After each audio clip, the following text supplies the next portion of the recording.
말씀 같이 읽읍시다. 시작. 예수께서 그들에게 이르시되 항아리에 물을 채우라 하신즉 아귀까지 채우니 이제는 떠서 연회장에게 갖다 주라 하심에 갖다 주었더니 연회장은 물로 된 포도주를 맛보아도 어디서 났는지 알지 못하되 물떠온 하인들은 알더라. 아멘. 이는 생명의 말씀입니다. 우리 어제 다 같이 모여서 하루 종일 수고하셔서 오늘 몸살 들라면 어떡하나 걱정을 했는데 다들 오셔서 반갑습니다. 여기 계신 분은 다 참석을 하셨던 것 같아요. 우리 최복수 공사님도 그렇고 권호국 형제님도 그렇고 감사합니다. 자, 오늘 성경의 말씀은 요한복음 2장 1절부터 11절까지의 말씀 다 읽지 않았지만 우리가 잘 아는 대로 갈릴리 가나에서의 혼인잔치의 이야기가 이 말씀 속에 담겨 있습니다. 성경에 보면 예수님이 행하신 첫 번째 이적의 사건이 오늘의 말씀인 것이죠. 이 말씀을 이해하기 위해서는 그 당시의 풍습을 좀 이해해야 되는데 그 당시에 결혼식은 하루 한 시간에 끝나는 것이 아니라 한 주간 동안 이렇게 쭉 진행하는 가정을 갖고 있어야 됩니다. 제가 농촌에서 목회할 때도 보니까 결혼식이 예식장에 사는 거는 그냥 의례적인 의식이고 실제로는 미리 3일 동안 잔치를 하더구만요. 3일 동안 그 집을 출입을 하면서 밥을 먹고 갔다 오고 또 가고 또 가고 하면서 동네 잔치를 3일 동안 하는 것을 봐서 이게 우리 한국의 전통적인 혼례의 풍습이구나 하는 생각을 가져봤는데 오늘 성경 유대인들의 결혼 풍습도 일주일 동안 그 잔치를 하고 있었습니다. 그래서 초대를 받은 사람은 잠깐 다녀오는 것이 아니라 멀리서부터 오는 사람이 있을 것이고 그 멀리서 오는 사람이 뭐 시간 맞춰 오겠습니까? 뭐 여러 가지로 시간이 걸려서 날을 맞춰서 그때쯤 오는 거죠. 그럼 온 사람은 또 숙소도 마련해 줘야 되지 않겠습니까? 이런 분위기를 우리가 성경 속에 기억을 하고 오늘 말씀을 봐야 되는데 그 자리에 예수님의 가족도 초대를 받은 거죠. 그런데 여기 2절에 보니까 저들에게 포도주가 없다 하니 예수님의 어머니가 보니까 그 집에 포도주가 떨어졌습니다. 여러분 잔치집에 포도주가 떨어졌다고 하는 것은 대단한 문제였습니다. 잔치, 포도주가 있어야 잔치의 기분이 나는 건데 그 잔치에 기쁨을 줄 수 있는 그 포도주가 그 자리에 없다 하는 것은 아주 큰 문제입니다. 제가 농촌에서 목회할 때 장로님이 세상을 떠나셨어요. 여자 장로님이 세상을 떠나셨어요. 어렵게 홀어머니가 당신 장로가 되셔가지고서 아니 장로가 돼 오늘 하루아침에 되겠습니까? 자녀들을 잘 믿음으로 키워서 기도 많이 하고 신실하게 그 장로님이시니까 그분이 돌아가셨어요. 많은 사람들이 조객을 와야 되는데 문제는 술을 대접하는데 그 아들은 잘 교회를 안 다녔어요. 술을 대접해야 되는가 아니어야 되는가 하는 것 때문에 이제 씨름이 됐습니다. 그래서는 아무리 콜라를 대접하고 사이다를 대접해도 그거는 대접이 아니야. 맥주를 갖다 놔도 안 돼. 뭐가 있어야 돼요? 막걸리가 있어야 돼. 막걸리가. 결국 막걸리를 안 썼어요. 막걸리 안 쓰고 술을 안 쓰고 맥주를 대신한다고 또 해서 근데 맥주는 의미가 없더라고요. 우리가 커피 한 잔을 하자고 차 한 잔하고 할 때 커피 한 잔이 음료수 한 잔 마시자 그게 아니잖아요. 마음을 열고 대화를 하자. 바로 오늘 성경 속에 잔치집에 포도주라고 하는 의미는 특별한 의미가 있는데 그것이 없어졌다.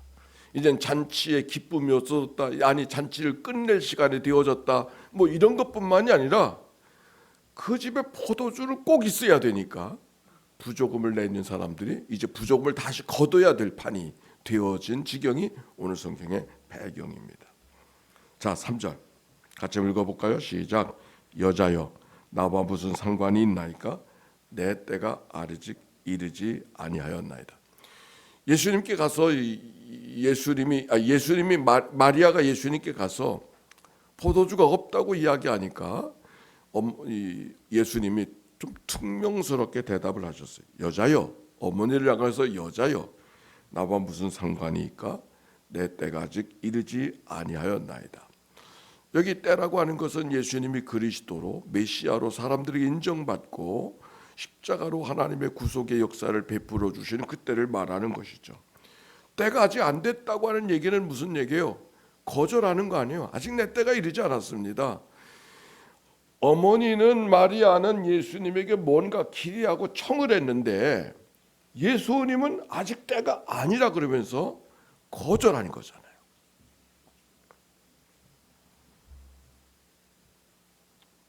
그런데 어머니는 이렇게 말합니다. 너희에게 무슨 말씀을 하시든지 그대로 하라.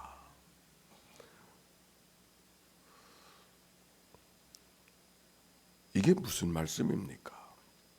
내 때가 이르지 않았다고 예수님은 거절했는데 거절하신 예수님 앞에 이 어머니는 어떤 마음으로 반응하냐면 너희에게 무슨 말씀을 하든지 그대로 하라고 하인들에게 이야기하는 말씀.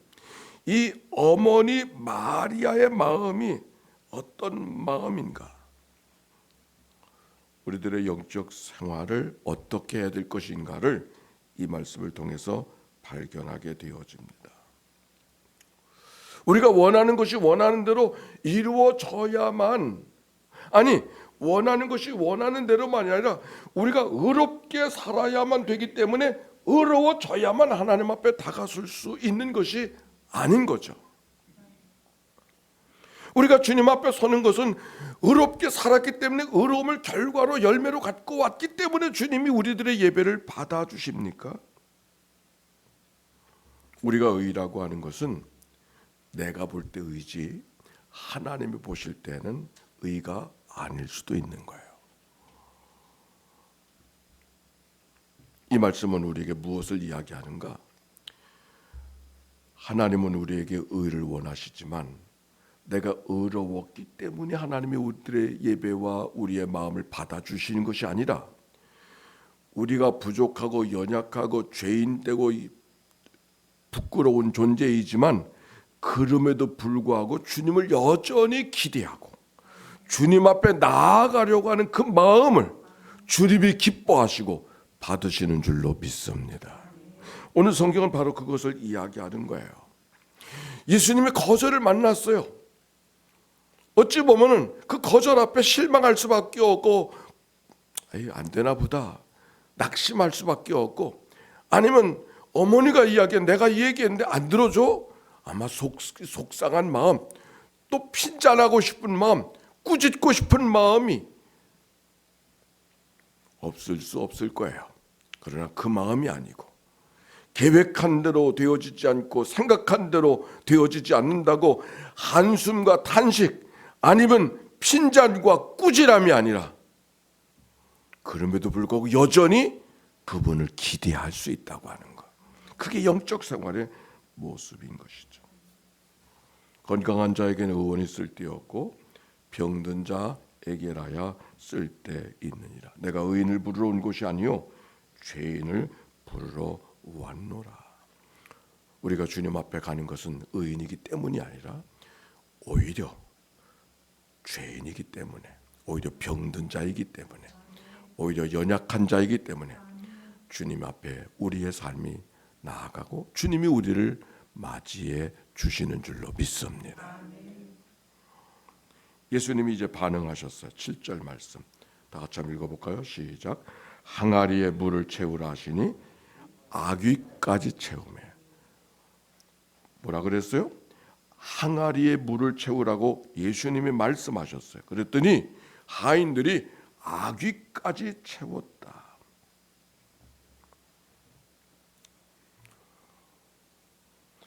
포도주가 없다고 하는 것은 어머니만 안 것이 아니에요. 하인들은 더 잘 알고 있었어요. 그런데 어떻게 그 포도주가 없다고 생각한 하인들이 그 물을 아귀까지 채울 수가 있었을까? 지금 필요한 건 포도주지 물이 아니잖아요. 포도주 항아리에다 물을 채우라고 하지 않았어요. 딴 일을 시킨 거예요. 결례하는 항아리 통에다가 물을 채우라고 딴짓거리를 시켰는데, 오늘 성경은 그 일을 아귀까지 채우는 하인들의 모습을 보고 있는 것이죠.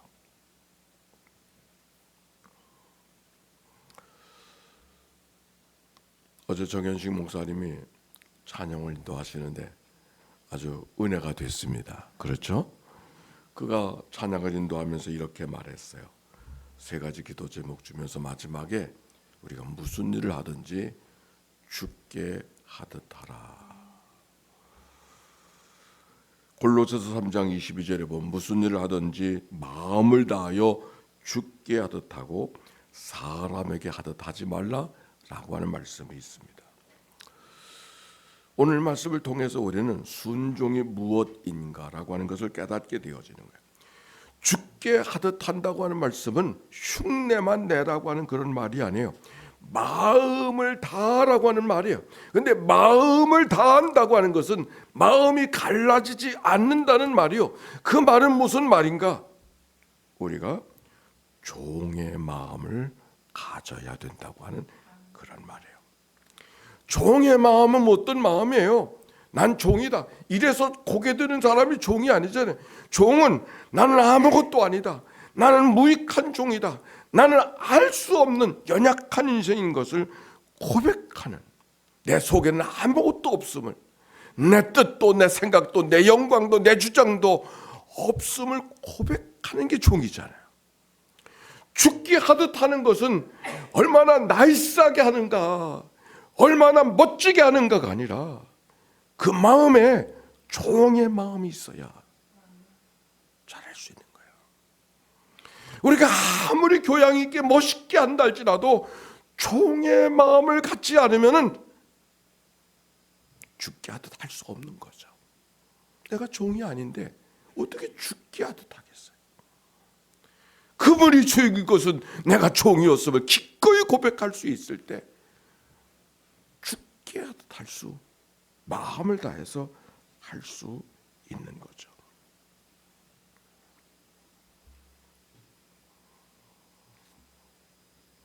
팔 절의 말씀, 그리고 이렇게 말합니다. 이제 떠서 연회장에게 갖다 주라 하였더니 연회장이 물로 된 포도주를 맛보고 어디서 났는지 알지 못하되 물떠온 하인들은 알더라. 포도주가 떨어진 것을 마리아만 알았겠습니까? 아니, 하인들만 알았겠습니까? 연회장은 더 잘 알고 있었을 것입니다. 아마 연회장은 이제 망했구나, 어떻게 잔치를 만들어야 되는가, 책임자가 이제 모든 체면이 다 없어지게 됐구나, 낙심했었을 것입니다. 그런데 포도주가 다시 공급되기 시작했으니 얼마나 놀랐겠어요. 오늘 성경은 포도주를 맛보고 어디서 났는지 알지 못하되 물떠온 하인들은 알더라. 물떠온 하인이 누굴까? 결례 쓰는 물 항아리에 물을 아귀까지 순종하며 채웠던, 물을 채우는 흉내만 낸 것이 아니라 아귀까지 온전한 순종을 만들었던 그 사람들이 오늘 바로 성경의 하인의 모습이고, 그들이 그 감격과 놀라움을 이야기하고 있는 것이죠.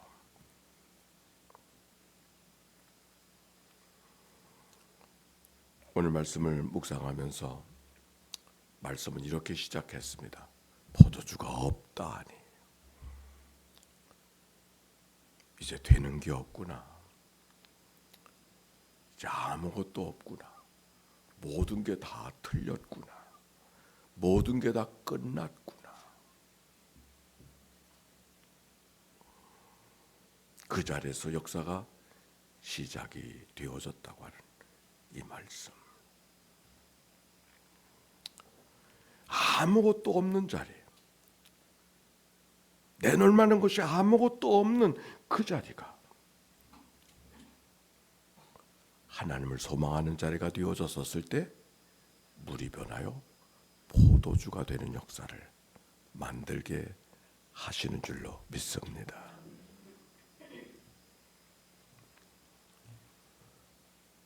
첫 주일 설교가 자꾸 떠올랐어요. 빛이 되는 역사는 깊은 어둠이 되었을 때 빛이 될 수 있다. 오늘 우리는 갈릴리 가나의 이야기를 통해서 물이 변하여 포도주가 되는 이 놀라운 역사가 우리들의 삶 속에서도 늘 있어지기를 기대하는 마음이 안 들 수가 없는 거죠.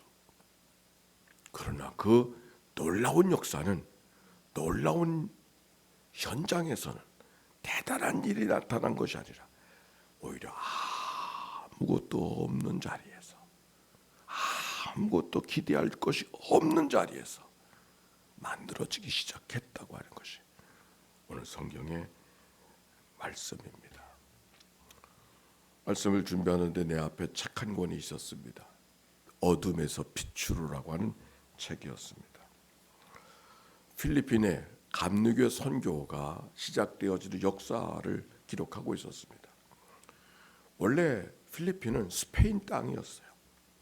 스페인에게 400년 동안 속박을 받다가 그 어떻게 미국의 식민지로 되어져서 그 감리교 선교 구역이 된 거예요. 어떻게 스페인 땅 400년 동안 있던 가운데 미국의 식민지가 되어지고 거기 감리교가 들어 선교를 했는데 어떻게 그 책의 역사가 어둠에서 빛으로라고 하는 제목을 땄을까? 얘기는 그런 것이었습니다. 필리핀이 미국의 식민지가 되기까지에는 스페인과 미국의 전쟁이 일어났고 그 전쟁의 이야기 속에는 필리핀의 민족주의 저항 운동이 기승을 발해서 그들이 스페인에게 막 대항을 했어요. 그 가운데 수많은 사람들이 죽습니다. 어두워도 그렇게 어두울 수 없는 그런 땅이 되어버렸습니다. 그럼 바로 그때 복음의 역사가 그곳에 들어갔던 것이죠. 가장 어두웠던 땅에 복음이 더 빛으로 다가선 역사는 대한민국의 역사만이 아니고 스페인의 역사도, 필리핀의 역사도 동일한 것을 깨달을 수 있었습니다. 언더우드가 이 땅에 어둠의 세상을 왔었을 때 했던 기도가 이런 기도문이 있습니다.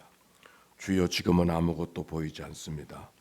메마르고 가난한 이곳 조선 땅, 나무 한 그루 시원하게 자라 오르지 못하는 이 땅에 저희들을 옮겨와 심으셨습니다. 넓고 높은 태평양을 어떻게 건너왔는지 지금은 아무것도 보이지 않습니다. 보이는 것은 그저 고집스럽고 얼룩진 어둠뿐, 어둠과 가난과 인습에 묶여있는 조선 사람들 뿐입니다.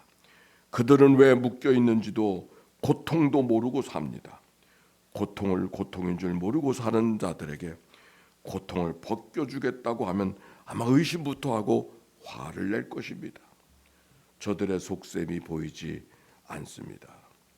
가마를 타고 다니는 여자들은 영영 볼 기회가 없을 것 같습니다.